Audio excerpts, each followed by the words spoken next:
Il sera clair que tous les prophètes ne seront pas des voyants. Mais attention, attention. Bien que nous voyons ça, c'est dans l'Ancien Testament, le Hosen, ou Hazen, le Nabi, le Roé, dans l'Ancien Testament, on voit comme ça. Mais dans le Nouveau Testament, regardez, bon, toujours dans l'Ancien Testament, qui est une structure avec la prophétie de Joël, chapitre 2, verset 21, Joël va dire, et rappelez-vous que Pierre va citer cela le jour de la Pentecôte, lorsque le Saint-Esprit va descendre, donc ça veut dire que ça nous concerne dans l'Église maintenant. Alors il va dire que dans les derniers temps, dit Dieu, je répandrai mon esprit sur toute chair, vos fils et vos filles prophétiseront, vos jeunes gens auront des visions, et vos vieillards auront des songes. Rappelez-vous, Pierre va prendre le même texte pour dire que la parole de Joël s'est accomplie le jour de la Pentecôte pour nous dans la Nouvelle Alliance. Hein? Donc ça veut dire que ce texte nous concerne. Il a dit prophétiquement dans l'Ancien Testament.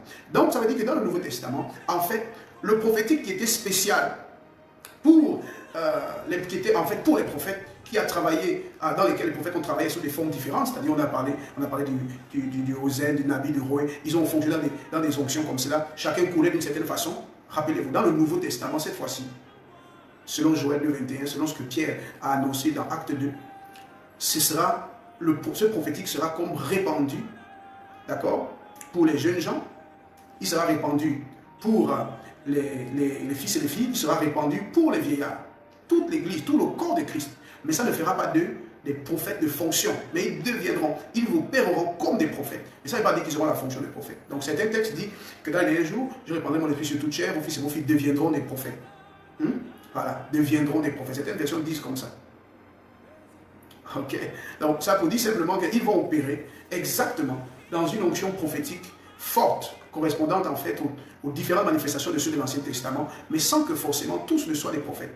Donc les fils et les filles vont prophétiser, les jeunes gens auront des visions et les vieux auront des songes. Donc on voit les trois catégories, on prend les trois noms des prophètes par exemple, les fils et les filles vont prophétiser, ça c'est un peu les nabis, l'expression facile, ils vont prophétiser. Et puis on a les jeunes gens qui vont avoir des visions, là on parle des voyants, c'est les roés, et puis les vieillards auront des songes, et ça c'est les hosen, donc c'est-à-dire ceux-là qui ont besoin des conditions pour pouvoir voir. Si vous regardez par exemple avec Jacob, il n'a pas pu voir correctement parce que certaines conditions n'étaient pas réunies. Il a appelé pour dire, il a dit que j'entends la voix, c'est la voix de Jacob, mais quand je touche, ok, les conditions n'étaient pas réunies pour lui, pour voir clairement. Donc ça c'est pour les vieillards, c'est-à-dire que les vieillards vont avoir des songes. Donc ils vont devoir être dans des conditions qui vont permettre qu'ils soient dans le prophétique. Donc ça parle là, bien que ce soit trois types de mouvances dans lesquelles les prophètes ont travaillé dans l'Ancien Testament, c'est vrai, mais dans le Nouveau Testament, c'est comme répandu sur l'ensemble des croyants, même si ce texte, attention, quand on enseigne dans les écoles de prophètes ou les écoles de formation prophétique comme la mienne, à l'Armée internationale, qui organise les écoles de formation prophétique, là, le texte en question, on va l'utiliser pour expliquer les choses plus profondes. Mais en général, on comprend que les jeunes gens, les fils et les filles, les vieillards parlent de toutes les composantes du corps de Christ, donc le prophétique est répandu.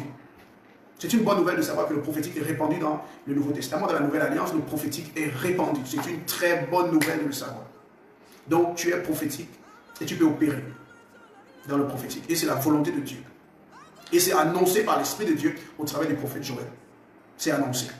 Donc tu peux accepter de couler là-dedans. C'est ta bénédiction, c'est ta grâce, Dieu le veut.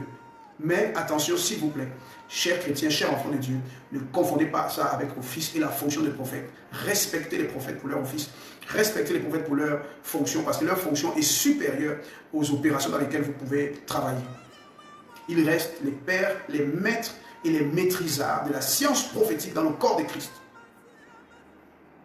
C'est très important de le saisir. Donc bref, je vais t'encourager en disant ça. Que tu comprennes que le prophétique c'est pour toi. C'est pour toi. Voilà, c'est pour toi. Surtout toi qui es né de nouveau. C'est clairement pour toi. Tu ne devrais pas vivre dans la confusion, tourner en rond et ne pouvant pas rentrer au contact des messages que Dieu veut t'envoyer, ne pouvant pas entendre la voix de Dieu ou recevoir des messages de la part de Dieu, entendre Dieu te parler. D'accord? Ça ne doit plus être comme ça. Donc tu dois accepter la grâce du prophétique, c'est pour toi. Tu dois te dire, je dois fonctionner dedans et rappelle-toi, c'est pour le bien de la communauté. Mais ce prophétique doit être soutenu par ta communion avec Dieu et par ton engagement dans l'œuvre de Dieu, ton implication dans l'œuvre de Dieu, dans la vie spirituelle et chrétienne. C'est vraiment très important. Toutes les personnes qui vont désirer ce prophétique simplement pour être célèbre, pour se faire connaître, pour se faire voir, pour impressionner, intimider, pour se faire de l'argent, etc. Ces personnes ne pourront pas. Elles pourront être utilisées, ça pourra se faire, mais vont petit à petit s'éloigner du Seigneur et rester omnibulés par le don sans plus avoir aucune communion avec Dieu. Attention.